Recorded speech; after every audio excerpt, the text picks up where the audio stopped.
Bonjour. Le questionnement, parce que c'est un des fondamentaux de l'entretien en face à face. En tout cas, c'est quelque chose que vous avez peut-être déjà abordé dans le cadre des formations de vos entreprises ou dans votre cursus scolaire. Mais j'ai voulu le reprendre pour vous montrer à quel point c'est opérationnel et en tout cas en faire quelque chose de simple. Il existe des bouquins qui vous parlent des 100 modes de questionnement, les 200 types de questions, ce n'est pas très utilisable. Moi, je vais rester sur 3 modes de questions, mais qui sont des modes de questions qui sont réellement utiles à la découverte et à la prise de pouvoir dans l'entretien. Pourquoi pas de prise de pouvoir? Quand j'étais un jeune vendeur, on m'avait donné une phrase que j'ai mis longtemps à comprendre. On m'a dit « celui qui pose des questions dirige ».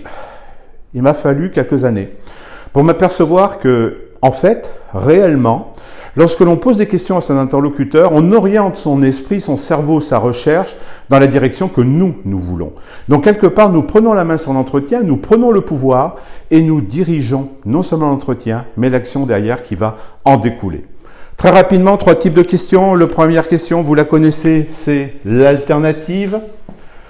L'alternative qui va utiliser généralement les mots ou les mots soit, ce qui va permettre d'orienter notre interlocuteur vers le choix que nous avons fait. Très utilisé dans la prise de rendez-vous. Monsieur mon client, quand préférez-vous me recevoir? Est-ce que vous êtes plutôt disponible lundi après-midi ou mardi matin? Je vous propose 2 dates, soit le mercredi 22, soit le jeudi 23. Voilà. Et donc, comme ça va nous permettre d'enfermer quelque part, mais avec élégance et avec douceur et avec gentillesse et avec le sourire, notre interlocuteur dans un choix restreint, celui qui nous convient, et quelque part de prendre le pouvoir. Alternative. Deuxième type de question que vous avez utilisé, que vous connaissez, c'est la question fermée. Pourquoi est-elle fermée? Bien parce qu'elle appelle une réponse par un oui ou par un non. Alors évidemment, là encore, on enferme notre interlocuteur dans une réponse qui est prédéfinie. Il n'a pas le choix, c'est soit c'est oui, soit c'est non. Et ça va nous permettre d'avancer. Très utilisé par exemple dans une technique de vente un petit peu datée, mais qui fonctionne avec certaines personnes, qui est la mise dans le rythme des oui. Voulez-vous ce type de voiture? Voulez-vous ce modèle? Êtes-vous d'accord pour cette couleur? Est-ce que cette motorisation vous convient? Est-ce que cette finition est bien celle que vous vouliez avoir? Oui, oui, oui, oui. Je vais mettre mon client dans ce rythme des oui. Je la reconnais car elle commence généralement par un verbe. En tout cas, lorsque je parle bien français.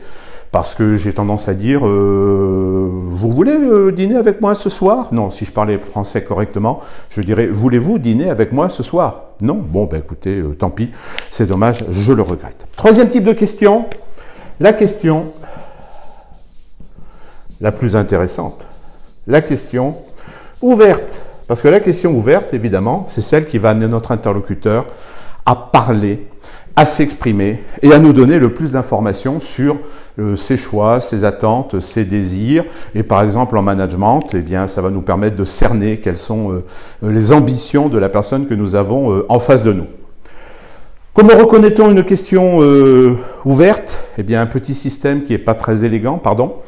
Imaginez que vous vouliez vous rendre aux toilettes. Excusez-moi.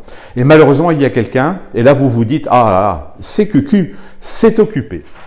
Et CQQ, c'est occupé, correspond à C comme comment, Q comme quand, Q comme qui, C comme combien, O comme où, quoi avec Q, et P comme pourquoi. Avec ce petit système, vous avez l'assurance d'avoir posé toutes les bonnes questions et d'avoir fait le tour de la problématique, avec en plus de particularités, comment qui s'adresse aux moyens et pourquoi qui s'adresse aux motivations. Alors, un exemple, j'ai décidé d'acheter un appartement, et bien, petit CQQ s'est occupé sur ce projet. Comment je vais m'y prendre? Comment je vais le trouver? Quand est-ce que j'ai l'intention de réaliser ce projet? Avec qui? C'est important. Combien je vais le payer? À quel endroit j'ai l'intention de le mettre en place, de l'acheter?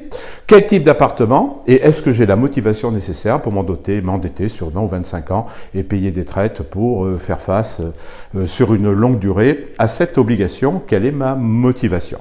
Quand je suis face à un collaborateur, Quand je suis face à un client et que j'ai besoin de faire le tour de ce qu'il a dans la tête, de son projet, de son envie, de son besoin, de sa motivation, un petit CQQ s'est occupé et je suis sûr d'avoir fait le tour de la question. C'est simple, c'est rapide, c'est facile, c'est transparent, ça ne demande pas de préparation. Je vous souhaite de très beaux entretiens.